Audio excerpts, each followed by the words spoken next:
Blessings, everyone, and welcome to A Shot of Soca, the podcast. I'm your host, Super Chini Vibes, and I'm here with my wonderful co-host, Annie. and we are getting down to some serious conversations today. And first and foremost, we would like to bring a disclaimer of triggering if anyone feels triggered at any point in time during this episode, where we'll be speaking on mental health and men's mental health. If you feel triggered in any way, please reach out. We have some services available to support you. And there will also be some links that will be put into the podcast for you to seek any assistance or any help that you may need. We have a fantastic guest with us today, Brian, and we welcome you to A Shot of Soca. Thank you. This is a very different energy that we're entering into the podcast. We had one session before, right, Annie, where we spoke on men's mental health last year, was it? Yeah. Yeah, it was last year, right? Yeah. And today we have In fact, it was the year before when we had Dr. Yanzi and Alex. Dr. Yanzi Ralston of Efficacy EVA and Bio.uk. She was here, and Alex as well. Alex's book is right there, right? Yep, Alex's book is right there as well. And we have Brian. I've asked you to come into the studio, and you humbly obliged. Yeah, lastminute.com. Humbly obliged. Because it was just meant to be Annie and I, and I honestly sat down and thought about it, and I recognized that in speaking about mental health and men's mental health, I needed to have a support other than Annie, who is a natural support anyway, but you need a little bit more to bounce off of in order to give a much rounder feel to what it is we're talking about, what we want to engage with. Breaking the silence, and breaking the silence has so many avenues we can go down, right, Annie? Yeah. So many avenues we can go down, and I believe that based on our slide, that Annie, this slide that Annie put out on, because I'm being straight, I wasn't responsible for getting the information that was there. It was Annie, all Annie. She just sent it over to me and said, is this okay? Are you happy with this? You want to check everything over? So I just did the corrections. I gave her 99.9% out of 100. You understand what I'm saying, Brian? If I give her 100%, then she wouldn't work harder, right? She would work harder, and some of those statistics in terms of mental health and men's mental health, we will just talk about just a few of them, so it's not too overwhelming for everyone. After the Windrush scandal and UK immigration laws, Black Caribbean communities saw mental health decline worse than during COVID.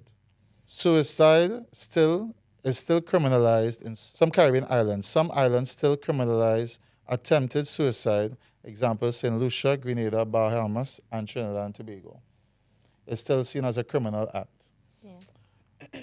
And men across the Caribbean are dying by suicide at significantly higher rates than women. Yet conversations around mental health remains taboo. So, Brian, you're here with us. You're a mental health first aider. Yeah. You are also a crisis support officer, Yeah. as well as, I believe, what brings things together for us is you're a prostate cancer survivor, thriver, and an advocate for men's mental health. And men's health In general, yeah. So I believe that me reaching out to you and us reaching out to you to bring those two taboos together within this month of recognizing and breaking the silence on men's mental health is really, really beneficial. And I believe that for everyone who watches our podcast should get a better understanding. So Brian, first and foremost, let me just ask, right? I want to ask everybody this question. When we hear mental health, how does it feel within us? How does it feel within you, Brian? When you hear we talk about that? I mean, when people talk generally about mental health, they think, well, it's about mental ill health. Mm. But mental health in itself it could mean good mental health also. Yeah. So everybody, you have a mental. As soon as mental health becomes part of the conversation, people start thinking, well, or start backtracking and thinking, well, nothing wrong with me, kind of thing. But it could be that you're in a good mental state of mind, Right. and so these are the conversations that we need to normalize. Men's health in general needs to be normalized. That conversation needs to be normalized, Yeah. and that's something that I try to encourage. Yeah. Right? So Annie, for you as well, right? Same question, and I will answer as well. When you hear mental health, how does it feel within you? How do you recognize it? How do you Um, see it?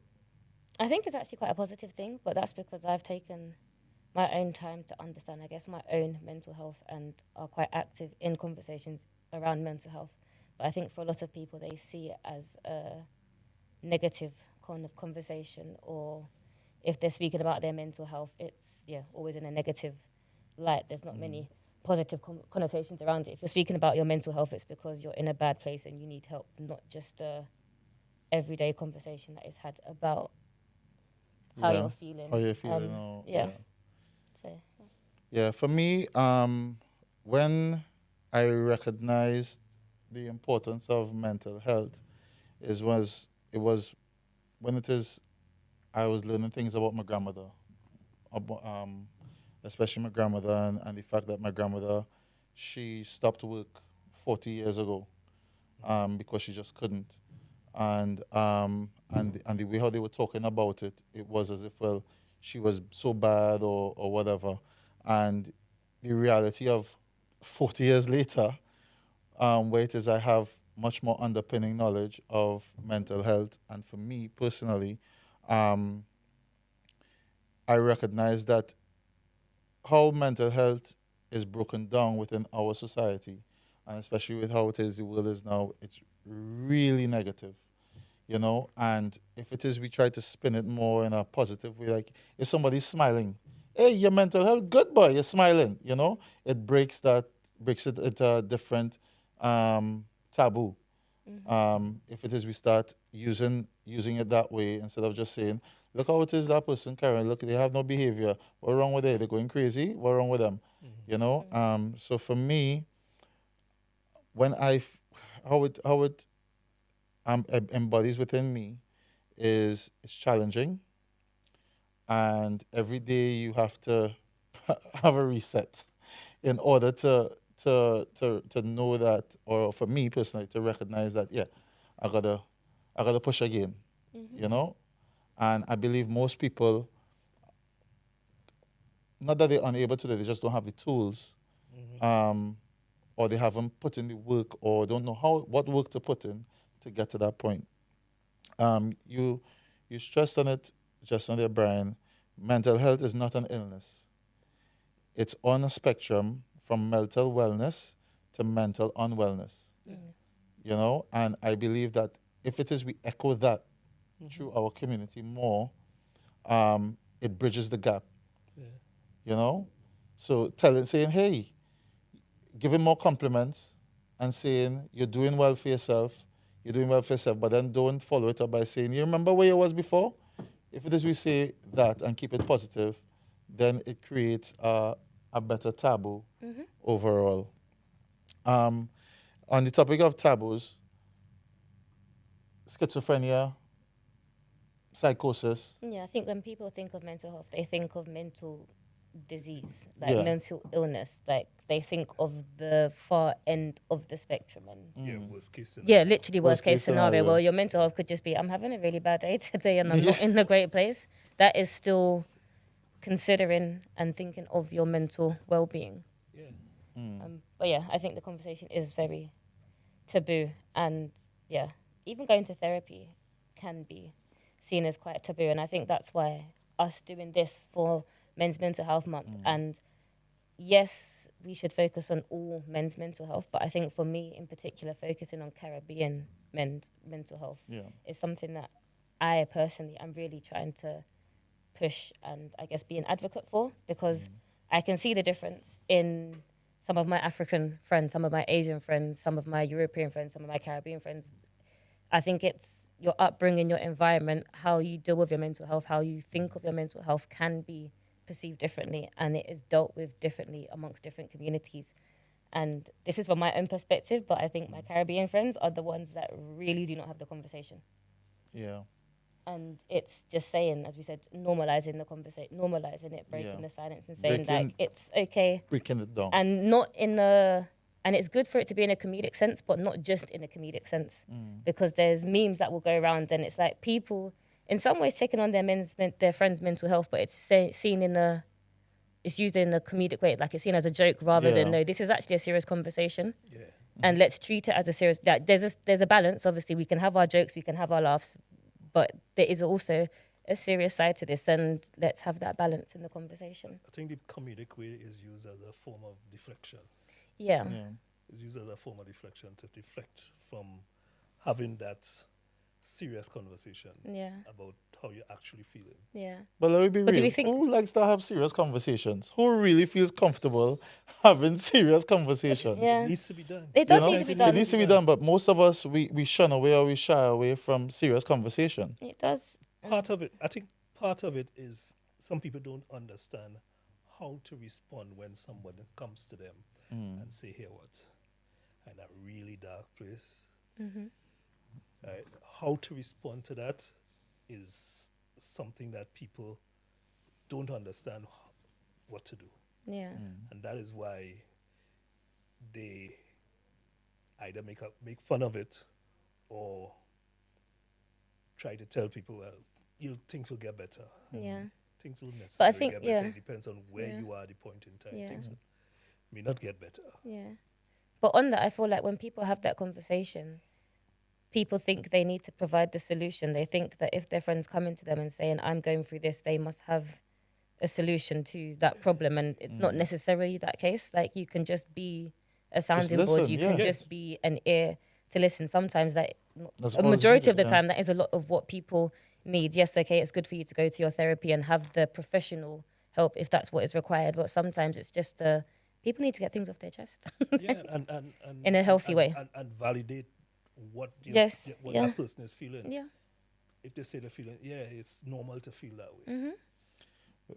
As you say that there, Brian, Annie, I don't know if you've ever heard the term man flu, you know, or like if it is we as men or whatever, say, I'm not feeling well today, no. I have a sore throat, I'm not feeling good or whatever. It's usually dismissed as, oh, boy, hush your mouth, you're too strong for that, or you should be stronger, or you should just, man up and go to work or get out there and do that kind of stuff. Sometimes when we say that we're not feeling well, we honestly not feeling well, and we're not given that space to not feel well. Yeah, You because know? it's seen as a sign of weakness. Yeah. Yeah. Right? People see you as being weak. So if you get shut down every time you say you're not feeling well, then you try to push through Yeah. to sometimes to your detriment. Yeah. If not feeling good, you're not feeling good. Yeah. Take time off.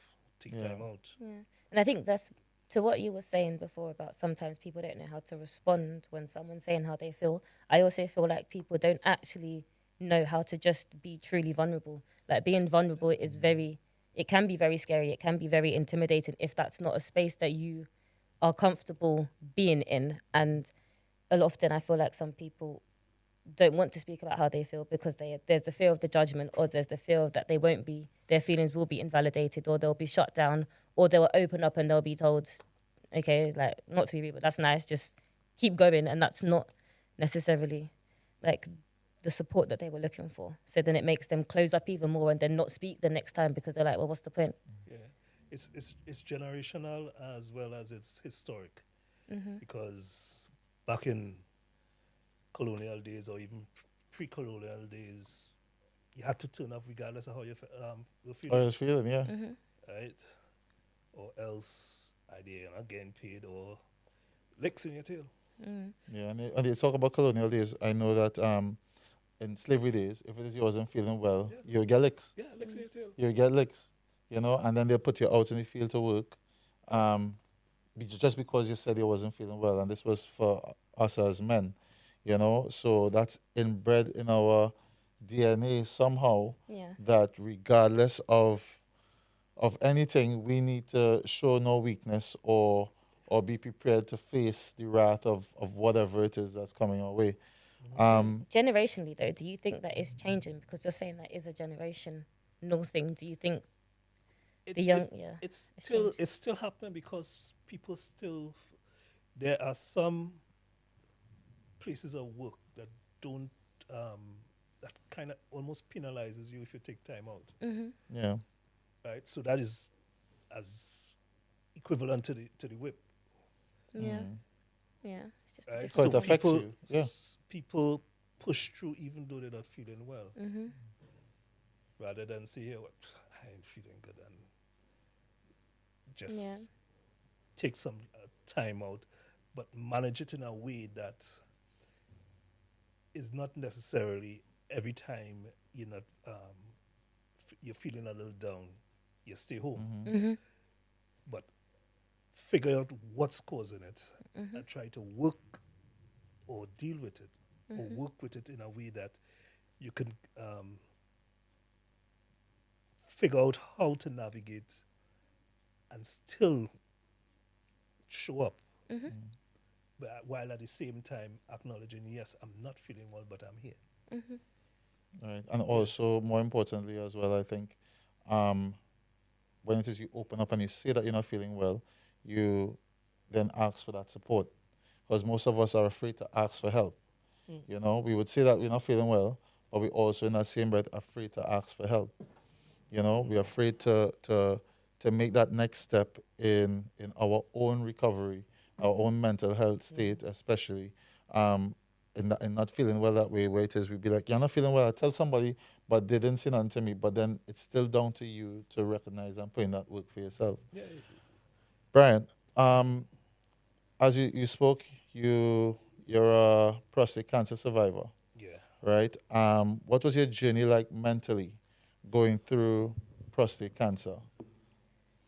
It was it had its ebbs and flows. Initially, when I was diagnosed, I had the information at hand. I knew it was not a death sentence, so it didn't. I didn't feel down and think, "Oh shit, I'm gonna die," and hide or avoid the conversation around it. It was, yes, I'm diagnosed. What treatments are available? In my head, I figured I will get through this, and I had faith that I will get through. I had faith in my ancestor that they will lift me through this. And when it came to post treatment, the side effects of my treatment, there were times when it did mentally affect me. So the treatment that I opted for was radical prostatectomy, which is a removal of the prostate. The prostate is a gland that helps you, it acts like a valve in terms of controlling your urine, controlling the flow of your urine. If that's no longer there, then you've lost that. So you're relying on what women rely on all their lives, the pelvic floor muscles. With men, they had the prostate, so they never engage pelvic floor muscles, Right. or hardly ever engage pelvic floor muscles. That's a norm for women. So one of the things they advise you to do before the operation is do pelvic floor exercises, and then post-operation, as soon as you're able, resume. That's pelvic floor. calisthenic exercises. Is like squeezing, Yeah. right? Like when you go to pier and you Yeah, stop say it. it. And you're I'm, trying not, to I'm stop laughing because it. I'm like, I know exactly what you And you're mean. trying to stop it. Yeah. Right? Most men will say they can't stop it because A the squeeze. pelvic floor muscle isn't strong enough. But once you start working that pelvic floor muscle, you get to a point where you could. Right? So, leading post operation, of course, weak pelvic floor, no prostate, you're leaking regularly. You go to the toilet, you wee, and then when you think you're finished, it's still dripping. Or sometimes you're lying down, you just finished, you go and lie down, or you walk away and you're leaking again. So mentally, that Of course. is affecting. The other side effect of post operation was so there's incontinence and there's erectile dysfunction. And so you had to get into that mental state that these things ain't working properly. How are you going to manage it? And for a lot of people, it's not an easy thing to manage. Of course. For me, I knew it would get better, but there were times that it was frustrating. Yeah. Right? But I was confident that it would get better because I found on YouTube a guy who journaled his journey with prostate cancer with the same treatment on YouTube, and he highlighted all the issues that I was having, and he did like a 1 month, 3 months, 6 months, and so on. So I saw there was light at the end of the tunnel. Right. And you kind So of it was about being patient with myself, patient with my body, and be kind to myself, and to be kind to my body, and know that it will get better. Don't knock yourself. Don't get frustrated. Don't get down. And yeah. And were you supported in that journey? Were you able to access support other than obviously you went and you found stuff on YouTube, but when it is you had to go through that, like going to the hospital, did they give you any advice in terms of your mental health or directed you to anything with Nah. no, you didn't get any of that. Nah, not from the hospital. Not from the hospital. And it's still happening. And so I had my treatment in 2020, diagnosis and treatment in 2021. Fast forward to 2025, it still happens. So what support did the hospital give you? Was it? I mean, any they sort of tell you counselling or- they tell you how to deal with your physical well-being. Yeah. Right. So, as I said, they tell you about the pelvic floor exercises before and after. I was discharged with an erectile pump to exercise the penis muscle because if you don't use it, you lose it, and that is true. Yeah. If you don't use it, you lose it. Right. So you have to use the pump to exercise, make sure there's Blood flow. get the blood flow through into the penis. So yeah, that was the be all and end all of their part in my care. Yeah. They look at the physical side. Yeah, I said yeah. Yeah. There's definitely the mental side of it as well. That What they did in terms of in part with the mental side was so I had my treatment at Guys and St. Thomas's, and what they did, they set up a black men's prostate cancer support group, Right. where the men would come together, discuss what they're dealing with, and kind of support each other on their journey, and be a sounding board to people who going through the same issues. Because they found that even though they had prostate cancer support groups, black men didn't see themselves in the space because they might be the one of 15 people. So they didn't feel comfortable that they could speak their truth in that space. yeah. So they formed this group and it's called Brother to Brother, Man to Man. And it helped. And it helped when you supporting other people too. So it's a two-way street. You get support and you give support. And while you're supporting others, it gives you a sense of pride, a sense of purpose. And it shows that you're learning to cope There's a in community. in these situations. Yeah, there's a community of support there for you. Yeah. So just recently, there's a guy who's now on his journey, starting his journey with prostate cancer treatment. He has diagnosed mental health issues, and he's struggling to get the support from the hospital Right. in terms of his care during his time in the hospital with treatment and the aftercare, to the point where he was supposed to have his operation this week.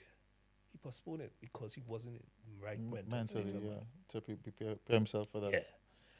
And the other thing is, I've spoken to people about getting tested. Some people not in the mental state of mind to get tested to deal with the possible positive diagnosis. Yeah. So they defer getting tested. Yeah. Right. So all these things are not taken into account when. So there are a lot of campaigns about get tested, encouraging men to get tested, but there isn't consideration of supporting people if they have a possible positive result. Yeah, it's Because all well and good yeah, saying go and yeah. get tested, but they need the Yeah. full like wraparound Yeah. care to look after What support them happens through next? that. What Yeah. happens? You know, a space where it can go in. Where what happens next? You know, if it is you positive or even if you're negative, you know, what should you do next, or when should you? What should be a follow up for you? Yeah. You spoke about getting tested, right? And I know that there's a massive stigma attached to that, you know, in how people think that you get tested for or testing your prostate. You know, could you bridge that gap for everyone on A Shot of Soca? So historically, when people talk about getting a prostate check, people think, well, the doctor put his finger up your bum.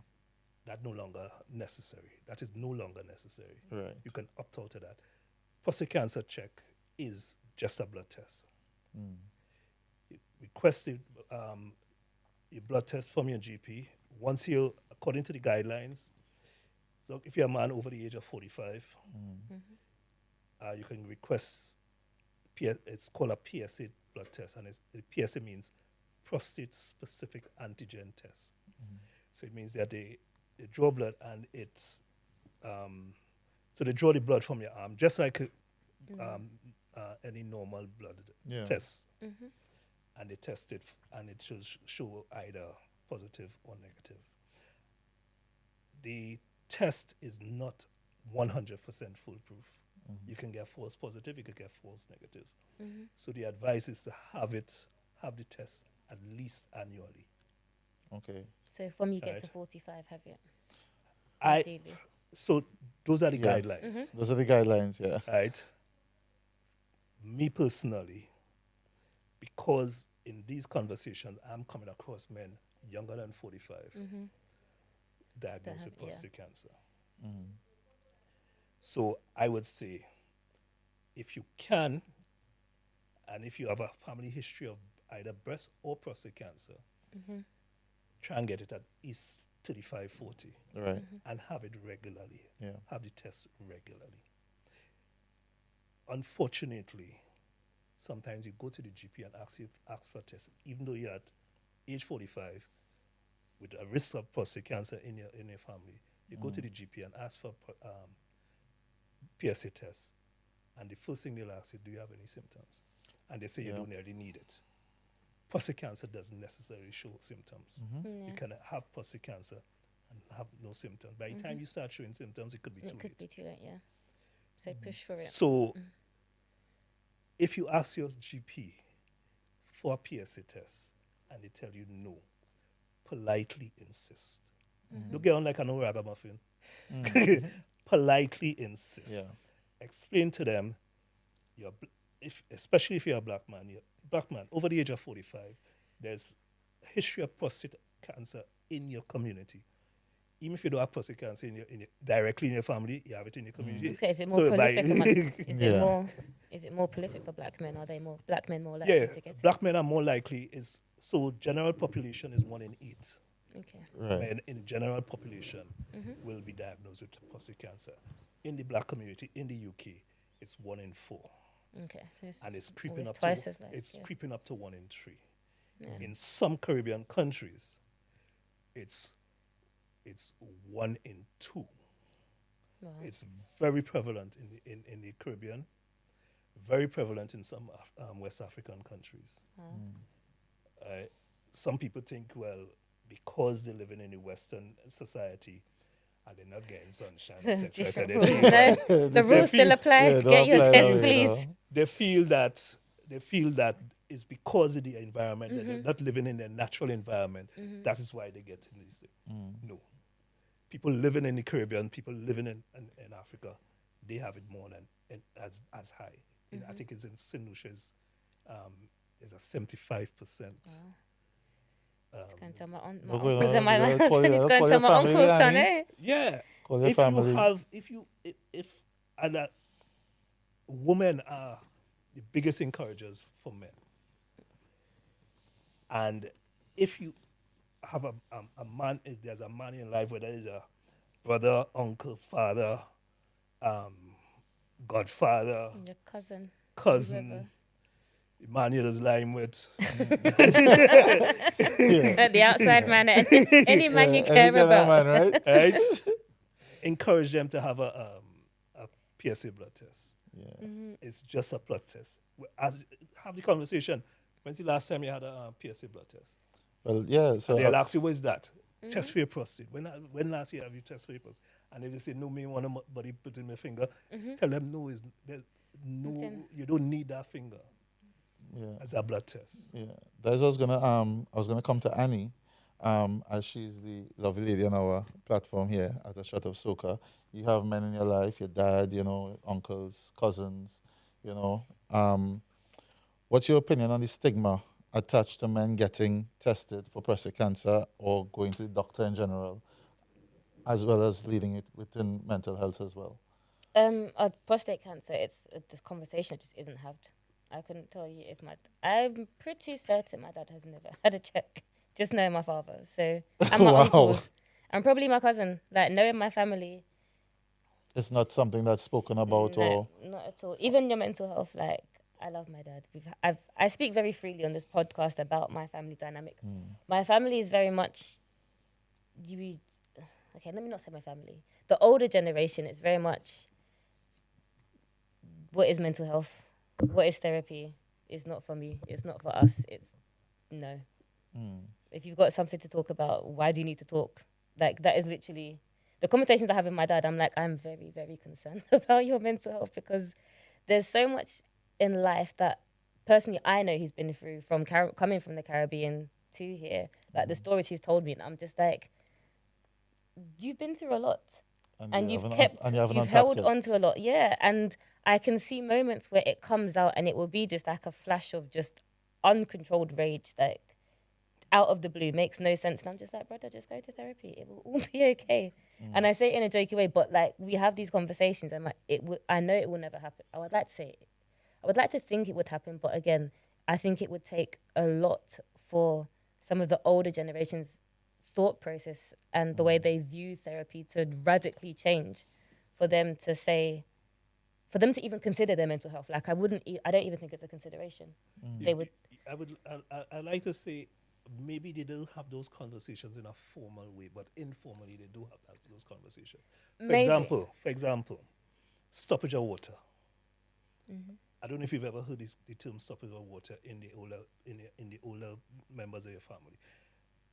More than likely, that is they're talking about prostate cancer.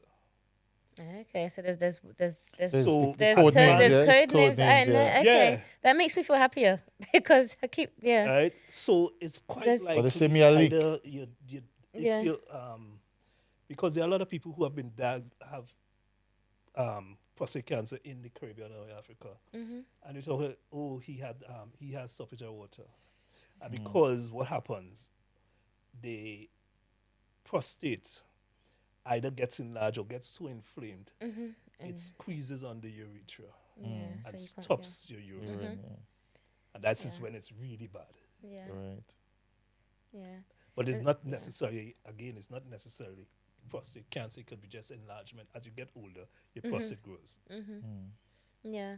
So on the surface of it, it doesn't appear that they had these conversations. Said if there's code names for it and code words that are used, but then Yeah. again, I'm glad that those conversations are being had. But my thought process are these code names there because it is so taboo, and you can't just have the conversation out normal or Because those words, the words that are used today are not words that were used back then. yeah. And a man say you have a tabanka. Right? Watch me. That's mental health. Yeah. issues, Yeah, but then Right? but again, it's interesting how the word changes just because very my unhappy. generation would never use that. We would say we have a tobacco over carnival. It's not in a mental Yeah. health sense. No, but it's a, it is. and that's a where it real stems thing. from, yeah, No, but- it's a real yeah. thing. Yeah. Yeah. Carnival tobacco is a real thing. yeah. It is. Ask It is. It never is. ask No, it any is. It is. carnival It is. pyong. I know. Yeah, pyong. If, the word pyong. So let me just go into the Pyong. Caribbean dictionary. A carnival pyong is somebody who does overdo carnival day, and every carnival, the carnival is just like their bloodline is their lifeline. That's what pyong is. You're just addicted to it. Yeah, ask anybody. Pyong. Say who- it. Say it, Annie. Annie, say it. Pyong. Pyong. Pyong. It's a pyong. Pyong. Ask anybody who loves anything so bad and they can't get it, and they start getting withdrawal symptoms. Right. That's mental health. Yeah. It's almost like an addiction. Right. Yeah.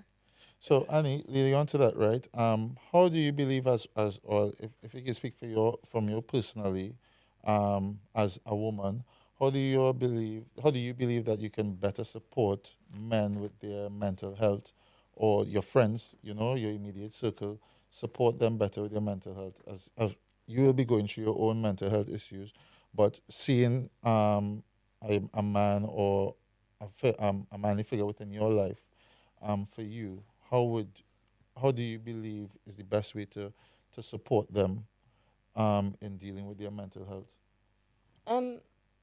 It's just being a sounding ear, because I feel like for the men in my life in particular, let me speak about me. I'm very good at, I know my friends, I know my people. I will be able to tell if something's off with you, if you're acting out of character. And I'm the type of person that would just be like, you're not behaving like yourself today.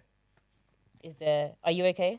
And to me, that is a checking in on your mental health. It's not outright saying, what's going on? You're acting a bit depressed. Like, do we need to have a conversation? But it's just subtly asking the question to allow them the space to open up if they want to. If they don't, that's fine. But at least they also know, like, Annie sees me. She cares. She knows me. She sees that I'm not myself. And then next time you may feel more comfortable to, I don't know, be able to open up to me because you know that I see you, if that makes sense.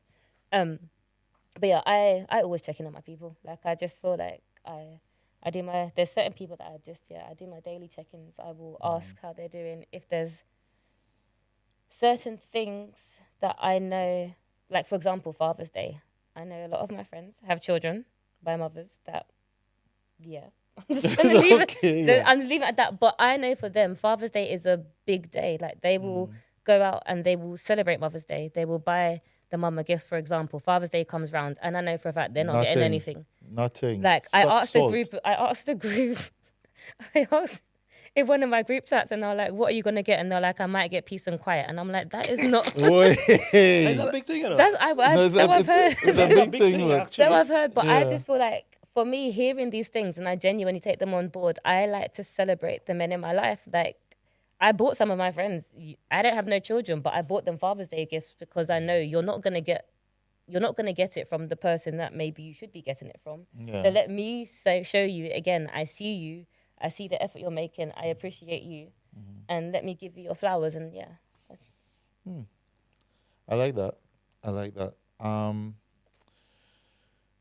I would say, not being a father, or as you're talking about Father's Day, and as a man, I believe that we are not celebrated as men No, enough in any capacity. no, I don't. We I agree. are we are like the hammer and the nail at the same time, and the piece of wood that the nail going into. That's what it is. That's who we are. We either hitting onto something that's not going to go anywhere. We either getting hit, right? And then when we do get hit and we get pierced, nobody really, really takes the time. And then you get those genuine people, yes, who really take the time to be there for you. But that's just one in a million. When we need to bridge the gap in recognizing men and the role that they have within our society as much more than just builders and creators and taking on the Providers burden and and doers providers. yeah. There should be much more emphasis on that person is human. I was literally going to say You that, and I know, was going to they're say it sounds so human. simple, but they are human. They have frailties. They have parts of themselves that they lock away, and they need support. They need help, or they just need somebody to be kind to them, to at least let them know that they have a space that they can be themselves. And most importantly, that the word I use more than anything else now is my peace of mind is paramount. And that's a challenge I make to myself every day. That whatever I'm doing, if my peace of mind is challenged, how do I bring it back to the point where it is I am protecting my peace, which then means I'm protecting my mental health. You know, and there's so many young people and so many men who are not able to do that. I think I want to challenge that a little. There are lots of support groups Yep. out there that bring men together, and in ways that either they have regular meetings or at least once a month meetings or actually group outings on so there are groups out there that support men.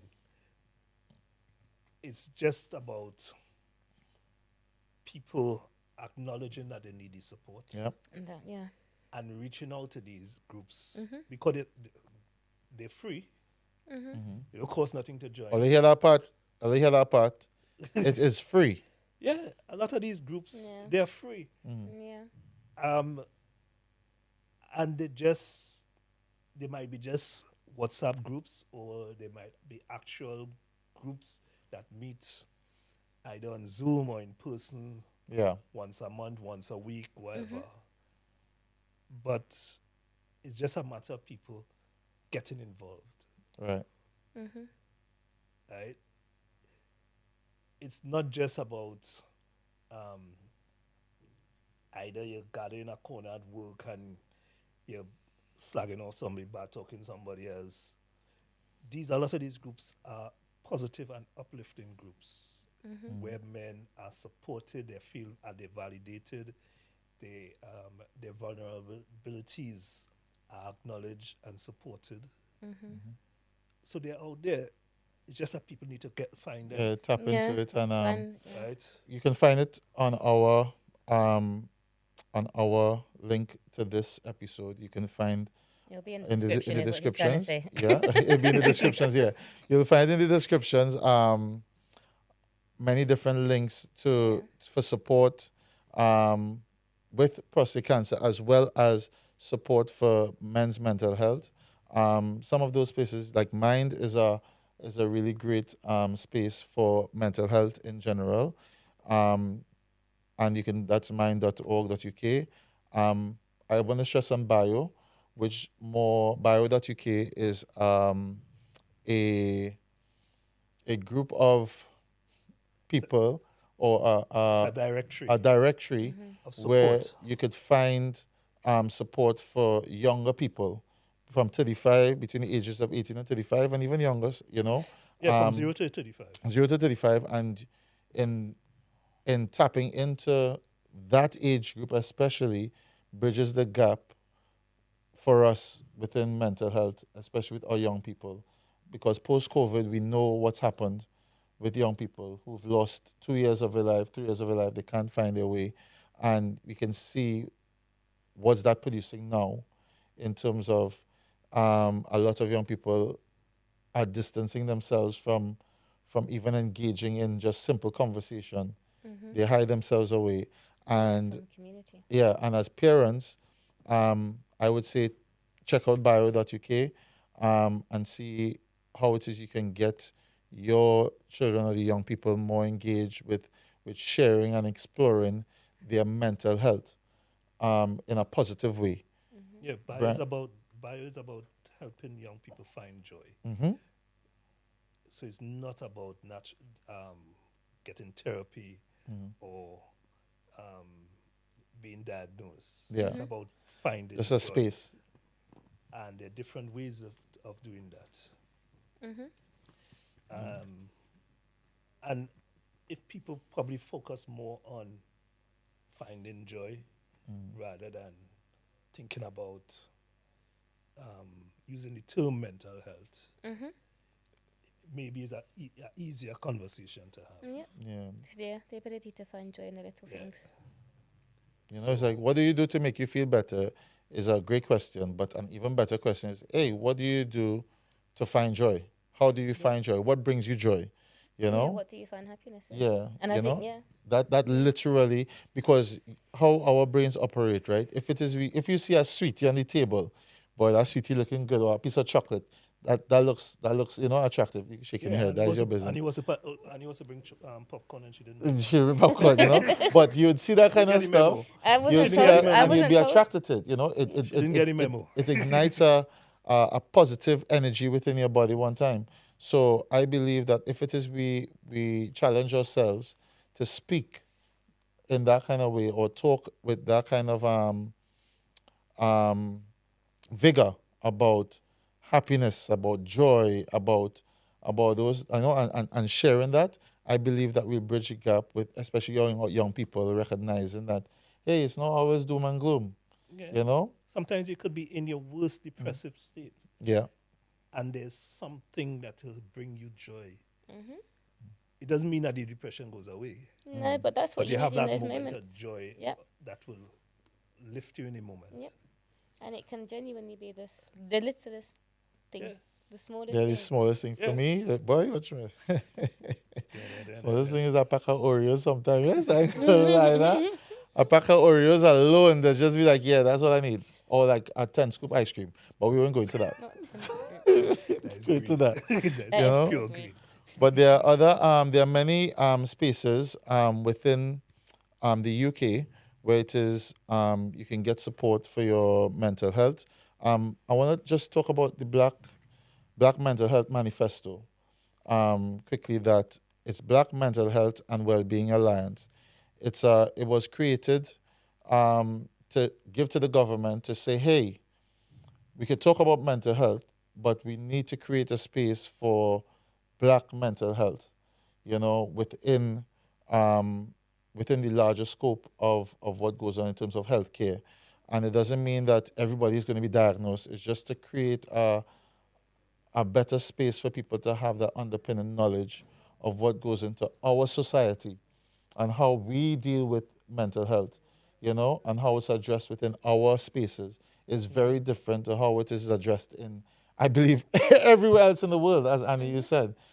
Us as Caribbean people, we shy away so much about talking about anything to do with mental We're health very loud, but we're very reserved. or health in general, you know? So this is one of the things that you can check it out at Black MHM Manifesto or bmhwa.co.uk. And all of this is going to be in our description as well. There's also Black Grief and bereavement, where it is we all deal with trauma, we all deal with loss, we all deal with, we all have lost someone at one point in time in our life, or we've known someone that has lost someone, and we don't even talk about that. We shy away from having those conversations as well. Yeah, we grieve different as we grieve on a personal level, on a family level, Yeah, community level, and a collective level. yeah. So sometimes somebody that you grew up hearing passes and it affects you. Mhm. When Angie Stone died, Yeah. that hit a lot of people. Yeah. Right? Yeah. When it affected some people as much as if it was their sister or their mom. Yeah. And people don't understand that. Mhm. But even on a more community type level, sometimes what the uh, people need to understand, people in your workplace and people, sometimes your auntie is not your aunt. But auntie is as close to anybody as your Yeah. mom. My neighbour's my auntie, but don't tell me nothing different. I call her Right? auntie. So which when is- that person yeah. passes Yeah. Yeah. and you ask for time off, It's it's not just your neighbor. no. But yeah, it's Right? so interesting. Yeah, it's how we deal with things is so different. So these are some of the things that the manifesto is hoping to address. Yeah. Yeah. That our grief is not how it is defined by the government. No. You get time, according to them, you get time off for mother, father, sister, brother, grandmother. Boom, that is it. For us, your godfather, your grandmother friend, your mother friend, Yeah. all these people are part of your community, part of your family. Yeah. And when something It's happens to your them, extended family, yeah. it affects you, and you need to be Yeah. held in that space. And it's not a considerable time off, but again, it's I think understanding who we are, because I've had colleagues who their mum passed away and they took a half day off work and was back at work in the afternoon, and I was like, That can't happen. team, they Not for us. half a day. Half day. You I was go like- funeral and come back to I know. I was Nah, just yeah, like, then. no. We have the church, we have the reception, we have the night before that. That's a week's worth of something that is going on then- before and you then even when the get to the And then when the 49s come up, you need time off for that. exactly. But Yeah. to that, my manager was just like, I was explaining to my manager, he was just like, I don't understand, and I was like, I don't know how to make you understand. It's just something that happens, and he was just like, it's a completely foreign concept, and it is Take said this it's book to your manager. take him to the manager. Take this book to Yeah. your manager. Yeah. It addresses a lot of the issues and how we experience grief in the black community. I've contributed to this book. I have a chapter in this book. And the book in itself is not an easy read. I can imagine. There are a lot of triggers in this book. But it gives an understanding, a broad understanding of how grief happens in the black community. Yeah. Yeah, and I think it's interesting. So I think not that we need it for every aspect of our community, but in some ways we need a how-to manual. Yeah, To- everybody needs to read this book. Yeah. As I said, get a book, get a copy for your manager. It's called, Brian, if you just tell me the book and who's written by as well. So the book is Black Grief and Healing: Why We Need to Talk About Health Inequality, Trauma, and Loss. And it's edited by Dr. Yancy Ralston and Patrick Vernon, OBE. And there are about 21, 22 contributors. So there's stories, poems about grief and loss. Okay. That's nice. And it's a very good read. It's a hard read. It's a good read. Yeah. Well, Brian, we want to say thank you for your contribution to the book, as well as your contribution here, making the journey, as well as taking your time to come and share your journey, your mental health journey, as well as your health journey as a man. And we do hope that everyone that's tuned into A Shot of Soca, this version of A Shot of Soca, right, Annie?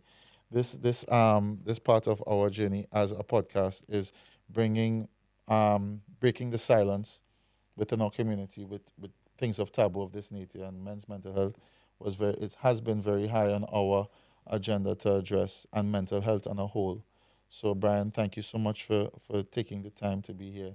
Um, on another note, just quickly let everybody know what you do, who you are, where they can find you as well. So I am a dad of 4 grown children. Mm. My youngest is 27. My oldest is in their 40s. I might look 40, but I have 40-year-old children, 40-plus-year-old children. I am also a community photographer. My handle is at letter D, beauty capturer on all social media. Uh, I also do a lot of advocacy around men's health and especially men's physical health, in particular prostate cancer. As you mentioned earlier, I'm a mental health first aider. Uh, yeah, that's some of the things I do. And I'd just like to add, if anyone who's going through a prostate cancer journey or wants to encourage someone to start their prostate cancer journey and they need to have somebody who looks like them to have a conversation with, So support them. Yeah. feel free. I'm available. You get my details in the link somewhere. Yeah. It'll be in the description. And In the description, that Annie said, yeah. so yeah, reach out because whenever I have the time, I speak about Thank you. my journey. Thank you, Brian. Yeah. Annie, you have anything to add in closing? I think this is an important conversation, and men's mental health is not a conversation just for a month, and it is a conversation that should be continued, and that it's not just about mental health. It is just the whole being, essentially. It's mental, physical, I guess emotional will come under mental as well, but yeah, it's all of it. And I think coming from a female perspective, I think women can be very harsh on the men in our lives. We hold them to a certain standard. We think that yes, they should just be there to support us. We all know the narrative that is put out on social media, a narrative that I do not agree with, but that men should just be providers. They're there to take you on nice dinners and to buy you nice bags and to spoil you. But men also need to be spoiled and deserve to be spoiled and should be spoiled. I agree with that. And yeah, just I know people often say it, but it's kind of just be kind, extend grace, show some empathy, and just look out for the guys in your life because it's not easy in these streets. It's not easy for anybody. And women, we know what we go through, and we have the support. We have our groups, we have our circles. I know that with my friends, we have a mental check-in every week. Yeah. For me, extend it to guys. Yeah. But go on. Sorry. Thank you, Annie. In closing, for me, I got this book about 11 years ago. It's not really a book. It's a way for me to journal my thoughts, whatever. And I had written something here from since 2014. That's so, like, I've had this book. Not really a book. And at the top and the bottom of every page, it had a reminder to give me a reminder. And I'll just go on the first one, which is, such is my power, it cannot be measured. Self-worth. And I'm just going to leave it at that. Such is my power, it cannot be measured. And we as men, we are powerful beings. We have the ability to do anything we want. And especially within our mental, we have to work twice as hard sometimes to show strength and to be strong. And I urge everyone that you're not always going to be strong. You're not always going to be able to get everything right. And when you can't get it right and you need support, reach out. If you can't get it right, be honest with yourself and find a way to share with someone what you're dealing with, what you're going through, because I guarantee you, you will meet people who genuinely love and care about you and are willing to support you on your journey, on your mental health journey. Just want to add, what you read there, vulnerability is part of your power. Of course, And on 100%. that It's your note, biggest Hold on. power. So Your biggest it's power. been a pleasure sharing our insight into men's mental health, and we hope it has been insightful for you. We are now taking off to look after our own mental well-being and ask you to do the same. If you need support, you can contact any of our links that we'll have in the description. So thank you for joining A Shot of Soca. Thank you.